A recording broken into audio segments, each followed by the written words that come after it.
The morning air carried the heavy scent of smoke and churned soil, a perfume of endings that clung to the villages of a dying Reich. The war was collapsing in April 1945, but for the column of women shuffling along the road under American guard, time seemed frozen, every step measured by the echo of boots in mud. They had worn uniforms once, pressed and proud, but now only scraps remained. Gray wool tunics hanging loose, scarves tied in haste, shoes worn to threads. Dust streaked their cheeks. Some carried small bags with trembling hands, and behind their eyes flickered 1,000 unanswered questions. They were German, they were defeated, and worst of all, they were captured. To the Americans, this was not unusual. Every day they collected prisoners, processing endless streams of men in field gray, hollow-eyed conscripts, trembling boys, weathered veterans with beards of defeat. But this group startled them. They were young women, barely out of girlhood in some cases, and they wore the insignia of the Helferinnen, Germany's female auxiliaries. They had worked radios, carried dispatches, driven trucks, and patched wounds. They were not soldiers by the strictest definition, yet they were uniformed servants of Hitler's war machine, and now they were prisoners of it. For the women, capture was not just defeat, it was humiliation laced with terror. Propaganda had filled their ears for years, whispering that if the enemy came, horrors would follow. The Americans, they had been told, were brutes without mercy, men who mocked, violated, and destroyed. Some whispered of Russian revenge farther east, of atrocities on a scale too ghastly to imagine. Those stories haunted them as they marched westward under foreign rifles. Their hearts thudded against ribs like drums of panic. Would they be punished for wearing the eagle on their sleeves? Would they be made examples, scapegoats, objects of scorn? None dared to voice it aloud, but all felt it burning. One girl, no more than 19, stumbled on a loose stone and nearly fell. Her name was Anneliese, once a telephonist for a Luftwaffe field unit. She steadied herself quickly, brushing hair from her eyes, and glanced up at the American guard walking beside her. He was tall, helmet low on his brow, rifle slung casually across his chest. His expression was unreadable. For a heartbeat, her chest seized. Was this where cruelty began? But the soldier merely shifted his gaze back to the horizon, as though she were no more threatening than a stray leaf blown onto the road. The indifference unsettled her more than hatred might have. Behind Anneliese marched Greta, older, 27, once a nurse in a field hospital. Her hands, though calloused from bandages and blood, were empty now. She had seen more than the others, limbs gone, fevered cries, men who died whispering for mothers they would never see again. The war had hardened her, but not enough to strip away fear. She had promised herself she would not weep in front of the Americans. Dignity was the only possession left, and she clung to it like a hidden coin. Yet, with every step, with every glance toward the barrels of rifles that flanked them, she felt her resolve loosen. The countryside itself seemed to mock them. Apple blossoms trembled on branches, birds sang carelessly, rivers glistened in the spring light. Life persisted, blind to surrender. Farmers watched from doorways as the column passed, their faces unreadable. Pity, anger, curiosity tangled in their stares. Children peeked out from behind mothers' skirts, wide-eyed at the sight of women in uniform now reduced to prisoners. The road wound toward a small village, and there the Americans halted them, barking orders that were short but not cruel. The women stiffened, awaiting some humiliation. Instead, they were directed into a clearing beside a barn. The barn smelled of hay and earth, a strangely comforting aroma after weeks of smoke and sweat. Inside, straw had been spread for bedding. There was no shouting, no rough hands dragging them, only the dull rhythm of routine. Their names were taken, ranks noted, belongings catalogued. A medic glanced over them with perfunctory efficiency. One woman with a fever was given water.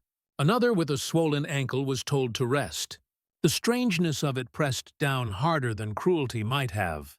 Was this kindness real, or merely a trick before punishment? Annalisa sat cross-legged in the straw, hugging her knees. Around her, murmurs fluttered like nervous birds. "Perhaps they don't know who we are," whispered one. "Perhaps they will send us back." Greta shook her head. "No one goes back. The war is finished." But she said it without certainty. In truth, none knew what awaited them beyond the fences and guards. That night, the women lay close together for warmth, listening to the distant crackle of American radios outside, the faint strains of swing music bleeding into the dark. It was a sound foreign and forbidden, yet oddly gentle, reminding them of a world that had seemed unreachable. Some pressed hands over their ears, unwilling to let it seep into their hearts. Others listened, a part of them loosening in secret. By dawn, the routine of captivity began. Guards marched them out for roll call, then back for rations, strange tins of food marked in English, bitter coffee that scalded their tongues, bread unlike the coarse loaves of home. It was sustenance, plain and sufficient. Yet to women who had grown used to shortages, it felt almost luxurious. Their confusion deepened. If the Americans were truly monsters, why feed them well? Why grant them straw to sleep on? Why provide medicine? Suspicion hung like fog. Yet gratitude stirred beneath it, unwelcome and undeniable. As days turned into a week, the rhythm dulled their fear but sharpened their questions. A guard once dropped a cigarette box near the fence, and two women scrambled for it, laughing softly as though the war had never been. Another day, an American soldier offered a piece of chocolate, and the recipient stared at it as though it were treasure from another world. The contradictions were unbearable. Enemy hands delivering kindness, enemy voices speaking without venom. And yet, beneath the fragile routine, dread still lingered. These were not free women. They were captives of a victorious army, pawns in a larger game they could not see. Rumors whispered of transfers to camps farther away, of interrogations, of uncertain futures. At night, dreams returned. Bombed cities, collapsing walls, the sharp cries of the wounded. Freedom was gone. But something else stirred beneath the surface, quiet and unnerving. The possibility that captivity might not mean torment, but something entirely unexpected. On the 8th evening, as the sun bled into the horizon, the guards led them toward a new encampment. The road bent sharply and revealed a wide river, its surface gleaming gold in the dying light. The sight made several women gasp softly. Water meant cleansing, freedom, danger, life. None could guess why they had been brought here, but the river shimmered with an unspoken promise. Annalisa's heart thumped as she stared at its rolling current, Greta beside her gripping her arm. Whatever came next would not be ordinary. The Americans gave no explanation. They merely gestured, rifles lowered, toward the banks of the river. For the women who had braced themselves for cruelty, the order was almost unthinkable. Their minds scrambled to understand, to prepare, to resist. But the sound of the water rushing, insistent and alive, drowned out hesitation. Something extraordinary was about to happen. Something that would challenge every story they had ever been told about enemies, about war, about themselves. The river slipped away behind them, its glimmer fading with twilight, and soon the women were herded toward a sprawl of fences glinting like skeletal ribs under the moon. The camp appeared suddenly, as if grown from the earth itself. Rows of wooden barracks, crude watchtowers, coils of barbed wire shimmering like silver thorns. Floodlights hummed, casting sharp shadows across the gravel. For a moment, the women froze. This was the shape of captivity they had imagined in whispered nightmares, the cage where their futures would vanish. Greta felt her chest tighten as they passed through the gates. The metallic rattle of the chain link sent a shiver down her spine, a sound she would never forget. She forced her chin up, refusing to let her fears show. But her hands betrayed her, trembling in the folds of her skirt. Anneliese, walking just behind, caught the motion and reached out briefly, brushing Greta's arm with the barest touch. The gesture was small, nearly invisible, yet it steadied them both. Inside, the air was heavy with the mingled scents of sweat, wood smoke, and boiled rations. Barracks stretched in ordered lines, each building weathered by rain and use. The women were directed into one long hut with plank bunks stacked like shelves. A guard motioned without a word. No insults, no laughter at their expense. Only procedure, as if they were items on an inventory list.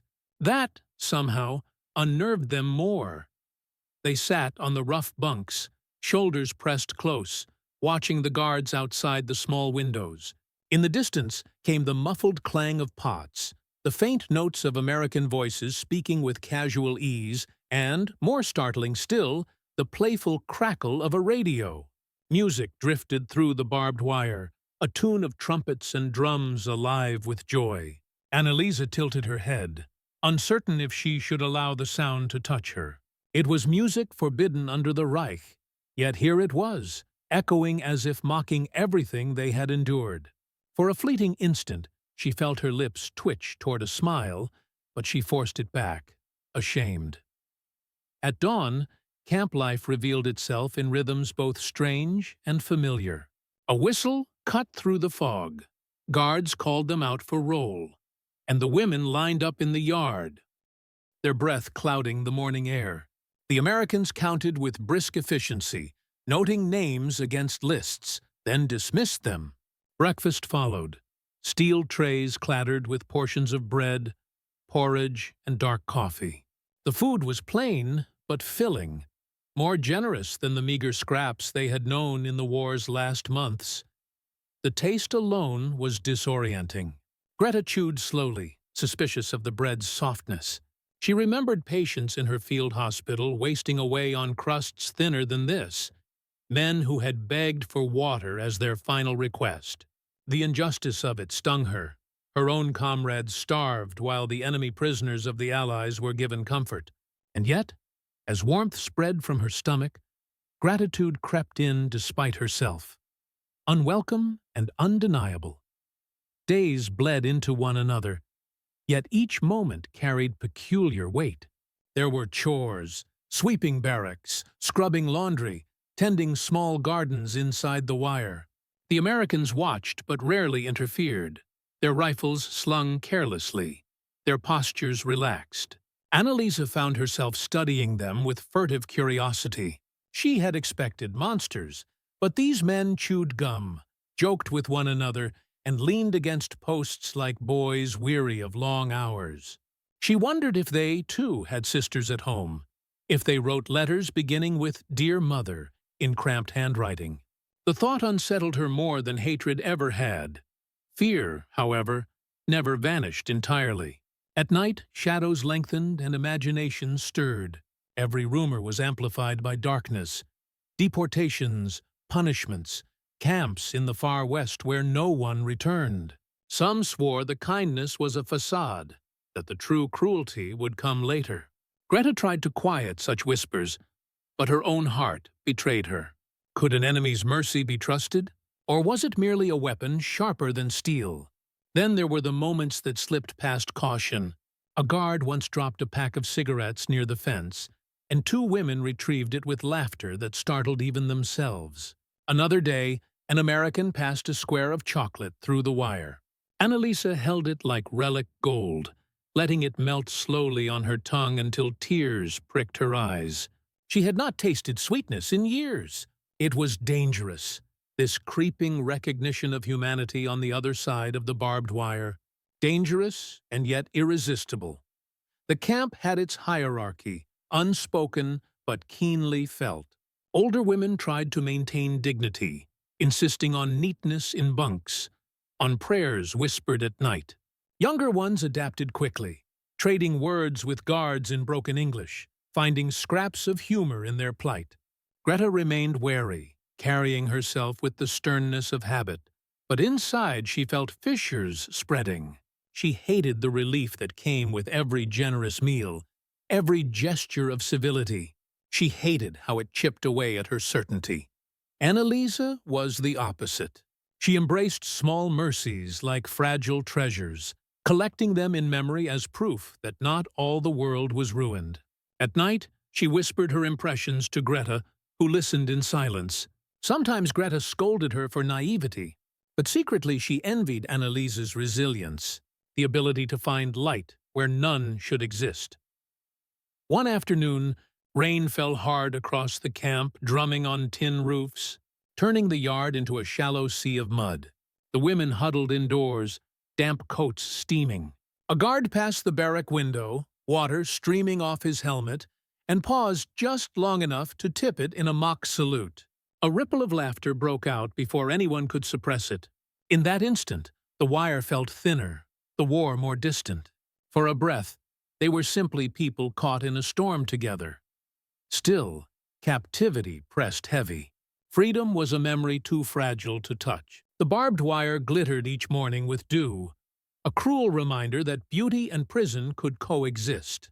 The women dreamed of home, of streets that might no longer exist, of families scattered or dead. Letters were promised, but not yet delivered. Uncertainty was their closest companion, and it gnawed constantly. Yet something undeniable was happening. Fear was softening at the edges, curiosity slipping through cracks, humanity rising from the rubble. It was not peace, not yet, but it was a seed planted in soil they had believed barren. On the 14th evening, as the women finished their meager supper, a murmur spread. The guards had announced a new routine for the following day, something unusual, something that stirred both suspicion and intrigue. Greta exchanged glances with Annalisa, both uneasy and expectant. They had endured hunger, humiliation, and dread. But this, whatever it was, promised to be stranger still. When the whistle blew at dawn, the guards did not march them to chores or roll call. Instead, rifles slung with casual indifference, they led the women in a column beyond the barracks, down the path that curved toward the trees. The women whispered, anxious, as the ground softened underfoot, and the air grew cool with mist. Greta's breath caught as she heard it first, the steady rush of water nearby. Annalisa heard it too, and her heart leapt. The river had returned, beckoning, mysterious, shimmering just beyond the tree line. The women glanced at one another, confusion and wonder flickering in their eyes. They were prisoners still, fenced by war and fate, but here was something unthinkable. Whatever the Americans intended, it would not be ordinary. It would be remembered. The path curved downward, the scent of wet earth thick in the air, and suddenly the river spread before them like a sheet of moving glass. Morning sun broke across its surface, scattering diamonds of light that dazzled the eyes.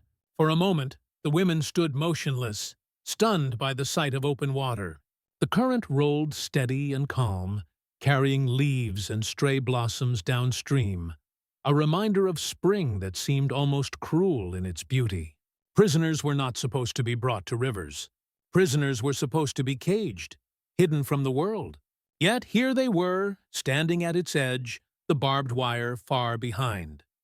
The Americans gave no speeches, only gestures. One guard, his helmet tilted back, motioned with the ease of someone granting a favor, rather than delivering an order. Another leaned casually against a tree, rifle slung, as though this moment mattered little. The women exchanged bewildered looks. The command was unthinkable. They were allowed to bathe, to touch the river, to step into something that felt like freedom disguised as routine. Annalisa's chest tightened with disbelief. She clutched her sleeves, staring at the rippling water as though it might vanish if she blinked. Her whole body ached with the grime of weeks, the sweat of marches, the straw-stained air of the barracks. And yet, stepping forward felt dangerous. Was this some cruel test? A moment of false kindness to be revoked at the last instant? Greta, standing beside her, studied the guards with narrowed eyes. Their postures betrayed no malice, no anticipation of trickery. They looked bored. That somehow was even stranger. The first woman moved hesitantly, unlacing her boots with trembling fingers. She stepped toward the riverbank, skirts rustling, and dipped a hand into the current. The gasp that escaped her lips was audible to all. The others stirred. Like birds sensing safety, they began to follow, forming a hesitant procession toward the water. The guards said nothing. Soon the air was filled with the sound of fabric loosening, of laughter muffled by uncertainty. Women waded ankle-deep, then knee-deep, then farther still. Some clutched one another's hands for balance, others splashed timidly, testing the boundary of this impossible freedom. The cold shocked their skin, but the sensation was a relief so sharp it bordered on joy. For weeks they had been ghosts of themselves, defined only by defeat. Now, with water coursing around their legs, they felt alive again. Annalisa stepped into the river with a sharp breath. The chill bit at her calves, then her thighs, but she welcomed it. She bent low, cupping water in her palms, and let it cascade over her face. Dirt streaked away, revealing skin she had almost forgotten. She laughed, quietly at first, then louder, until the sound startled her. Greta followed more cautiously, wading just deep enough to feel the tug of the current. She did not laugh, but she closed her eyes, letting the water cradle her ankles as if it might wash away years of fatigue. Soon, the river was alive with motion. Women splashed each other like girls unburdened by war. They scrubbed their hair, wrung out their skirts, floated on their backs beneath the sky. For those moments, the camp disappeared. There were no fences, no rifles, no Reich, no surrender. Only the steady current and the sunlight glancing off its ripples. Some wept openly, tears indistinguishable from river water. The guards watched, without interfering. One even smiled faintly, though he quickly masked it with a cough. Their relaxed stance seemed to declare what no words could. This was not a trick. It was permitted. It was real, Greta observed with conflicted eyes. She wanted to believe in the moment, to let the river cleanse more than her skin. But doubt gnawed at her. Why grant such kindness to enemies? Why risk humiliation of command by letting prisoners appear human? Perhaps, she thought, it was not kindness but calculation. Perhaps the Americans sought to disarm them with generosity, to rewrite their loyalties through simple acts of mercy. She hated how effective it was. She hated the way her own body felt lighter, the way her lungs seemed fuller with every breath of river air. Annalisa, however, surrendered wholly. She floated on her back, staring at the sky, hair fanning in the current. For the first time in years, she felt the weight of the uniform dissolve. She was not a cog in a machine, not a servant of radios and codes, not a symbol of defeat. She was simply a girl drifting beneath clouds, her laughter mingling with others. She thought of home, of childhood summers when rivers had been playgrounds, not battlegrounds. She thought of a world where trust did not feel like betrayal. The scene stretched into timelessness, every moment suspended in the shimmer of water and sunlight. Even Greta found herself kneeling at the bank, washing her arms, watching grime slip away in brown swirls. The sensation was undeniable. It was as if the river itself conspired with their captors, offering a glimpse of dignity stolen by war, yet the paradox of it pressed on them. They were still prisoners, still bound by fences and orders. The freedom was temporary, conditional, granted, not earned. And still it mattered, because for once the Americans had not broken them with cruelty. They had undone them with compassion. That realization unsettled Greta more than any rifle could have. If mercy was the weapon, then their armor of hatred was useless. When at last the guards signaled the end, the women emerged dripping and shivering, but with eyes alight. They wrung water from their skirts, twisted hair into ropes, and pulled on boots with renewed steadiness. Their bodies felt new, but so did something deeper, an ache they could not name, a fragile hope they feared to trust. As they walked back toward the camp, the river glittered behind them, carrying their laughter downstream like contraband. Annalisa turned once to look, imprinting the sight into memory. Greta did not look back, but her jaw was tight, as though holding in words she dared not speak. That night, the barracks hummed with whispers. The river had given them more than cleanliness. It had given them proof that their enemies could choose generosity over vengeance. Some women spoke of America differently now, their voices hushed but tinged with wonder. Others warned against foolishness, insisting it was manipulation. Greta said little, though her silence was louder than words. Annalisa lay awake, staring at the beams overhead, replaying the sunlight on water, the way the current had carried her laughter. She felt guilt, yes, but also something like liberation. Perhaps, she thought, survival was not only about food or shelter, it was about recognizing humanity even where propaganda had sworn there was none. Outside, the guard's radio crackled again, spilling jazz into the night air. The tune twined with the memory of the river until Annalisa's eyes brimmed. She pressed her face into her blanket, ashamed of her tears but unable to stop them. Greta heard the quiet sobs, but she did not scold this time. Instead, she lay still, her own eyes open, haunted by the realization that the war had not only taken lives, it had also stolen the simplicity of trust. In the silence that followed, both women knew the river had not been a gift without consequence. It was a fracture in the walls they had built inside, a seed planted by mercy that might grow against their will. And seeds, once planted, do not easily die. The nights grew quieter after the river, but not in the way silence usually settled over a prison camp. This quiet carried weight, a pause filled with unspoken reckoning. The women lay on their bunks with damp memories still clinging to their skin, each reliving the impossible scene. Water lapping at their ankles, guards watching without malice, laughter bubbling free like something stolen back from time. The war had taken much from them, families, futures, faith, but in that single act, something else had been returned.